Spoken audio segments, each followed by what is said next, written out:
Select your character. Alright, we're going to do an overview for Machina Blade. This is probably the shortest blind gameplay to full completion to overview turnover rate in a while. I beat the game on my second try. I think this game is actually quite fun. It's going to have a hard time finding an audience because action roguelikes right now is pretty saturated. A lot of the big games have like literal years of content. This game does not have that much content. It's got 3 worlds, 3 levels, biomes, whatever you want to call them, and then a final boss.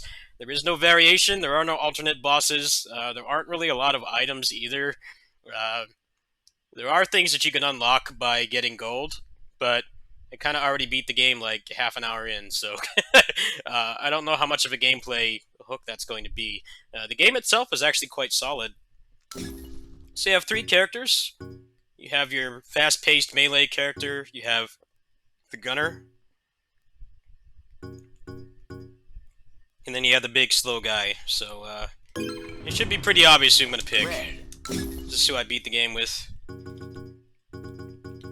So I guess, I don't know exactly what unlocked this, but you do get starting items. So there is some roguelike stuff in this, but I don't think it's going to be enough for most people. They definitely are going for more of a Dead Cells approach, where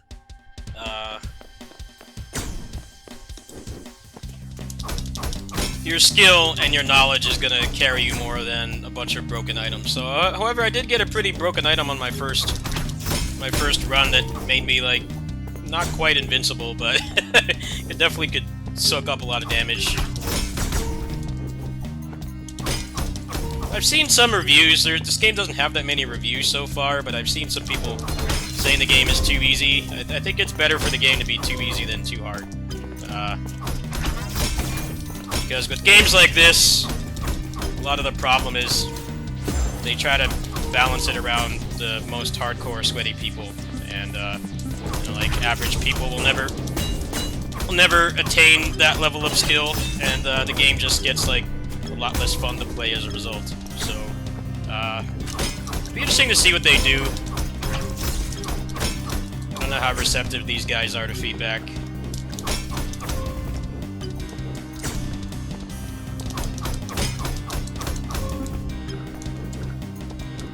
I actually like that the runs are short. I tend to treat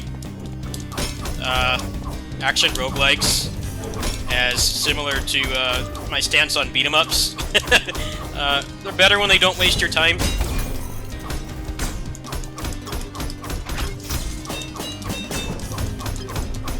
Definitely think some roguelikes really overstay their welcome, which I think is part of why Vampire Survivors and the million clones they have of that game are popular, because you know, you can knock out a run during a lunch break.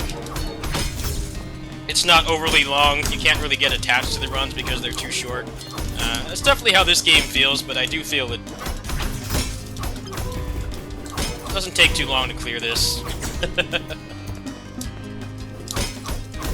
There's also like no mention of a Switch port for this either. Obviously, this kind of pixel art,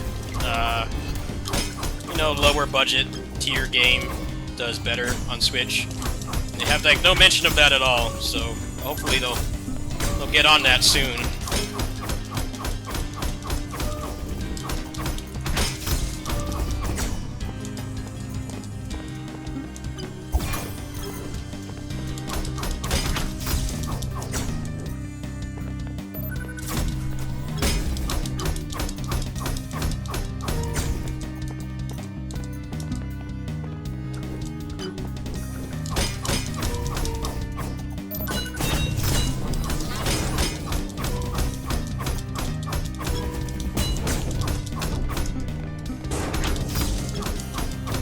Pixel art in this game is beautiful. I hope whoever made the pixel art for this is actually the same person that's doing a demake for Mega Man X8 in the 16-bit style. I hope they get a lot more work.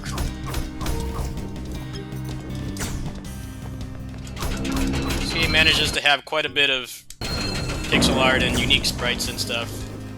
It doesn't have a ton, but it's enough to get the point across. what it's worth, I never really feel like the enemies in this game do anything particularly unfair, which is more than you can say for a lot of games like this. There's some games with just roguelikes with just bosses or enemies that just make you question why you're playing. I haven't really felt like that in this game at all. It's been pretty civilized. Now we got a shop here. Let's see.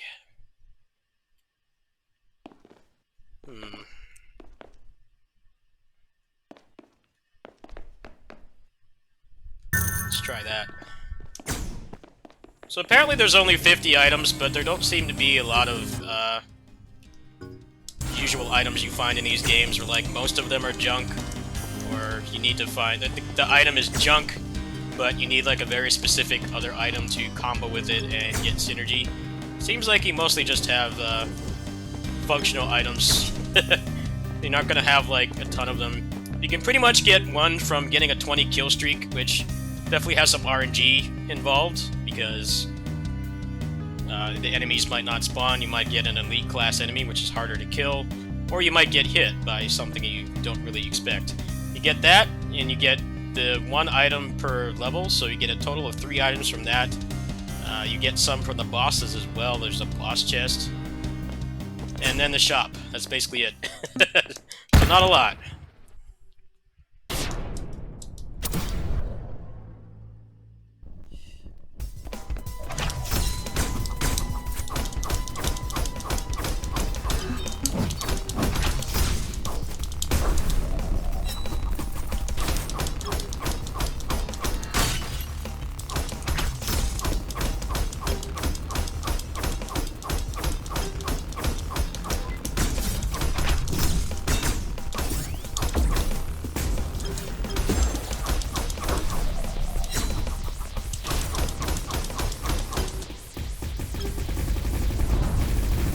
I think some people might not like that the items in this game are like really powerful by themselves, and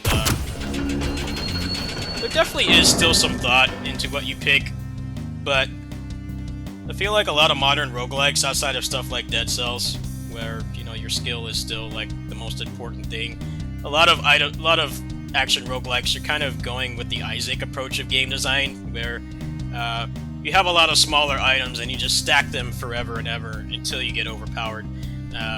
I think the thing about this game is that it's actually quite short, so I think that's part of the reason why the items are so strong.